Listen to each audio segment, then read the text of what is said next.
Hi everyone, my name is Siri Boothby and this is my applied project for STEAM and Special Populations Education 528. I chose to focus on English language learners in STEAM. First, a little bit about my school and my students. I work at Jackson STEM Dual Language Academy. This is a K-5 Title I school in California. We have two tracks. We have an English-only track and we have a dual language track. So parents can choose which track to put their students in when they start at the school. We have slightly more students that are choose to do the dual track than the English-only track. I am the STEM lab teacher, so I see every student in the school once a week. And the students do a variety of activities in the lab, engaging in experiments or engineering design projects, and all of the work in the lab is done in collaborative groups. For the purpose of this project, I chose to focus on one grade, third grade, which consists of 100 students, 60 in dual and 40 in English only. 41 students in third grade are English language learners.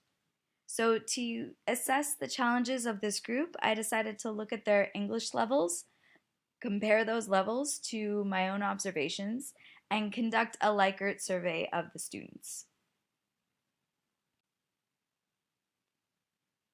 For my needs assessment, I looked at the English language levels of the learners in third grade. 31% were emerging, 39% were intermediate, and 24% were advanced. There was twice as many English language learners in English only as there was in dual, which is interesting because there are actually more students in the dual language program. The observations that I made were I noticed a lack of participation from English learners in the lab. This happened especially in the English only classroom because the students are allowed to speak in either Spanish or English, but the students in the English only program aren't able to do that as most of their classmates cannot communicate in Spanish as well. So I also noticed that random grouping is not working. The teachers have flexible seating arrangements and they want the students to practice working with everyone in the classroom, so we try to do this random grouping thing, but often the groups end up being homogeneous, and this creates problems when some groups are finishing very quickly, some groups are struggling to finish, and it's just not very equitable in the classroom. I also noticed that the least amount of participation was from the emerging language learners.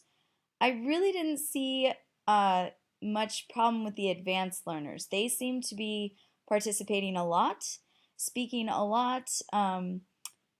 So really the key here is looking at emerging and intermediate levels of English language learners. I conducted a Likert survey with 27 of the third graders. I asked questions that all were around their feelings in the science lab. So I asked about how they felt about talking to their group members and how they felt about asking their group for help and things like that.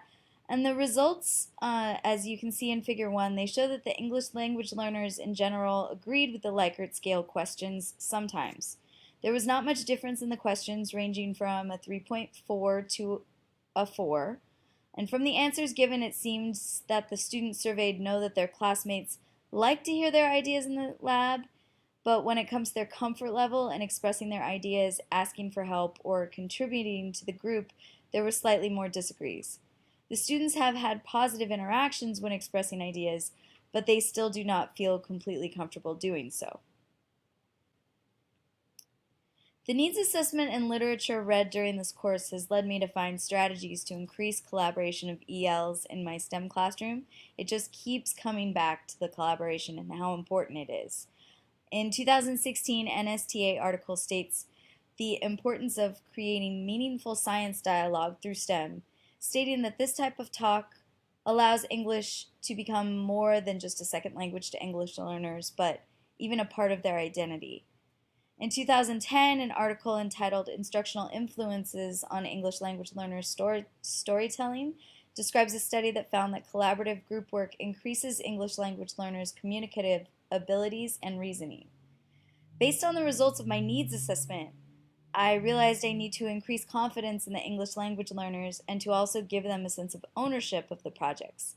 They need to feel that the role they play in the group is essential to the success of the group.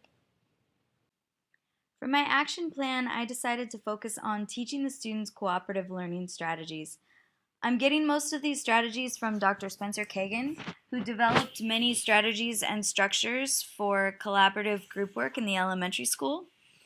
So I'm going to make sure that my groups are made heterogeneously. I'm going to be more conscious of how I create the groups. I will focus on the academic level, gender, but most importantly, language level, having all levels in the group so that students can help each other and scaffold the language for each other. I also will be using the mat, which you can see on the right.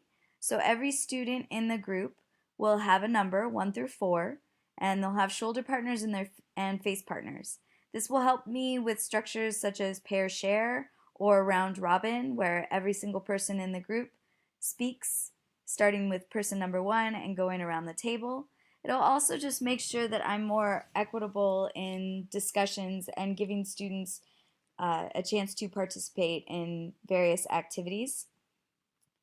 I also want to develop expert roles for my engineering lessons so that every student has an area of expertise that they focus on, and this will help them take ownership of certain types of lessons. So for example, I would have the science expert or the resource manager who's in charge of materials, the design manager who's in charge of the blueprint.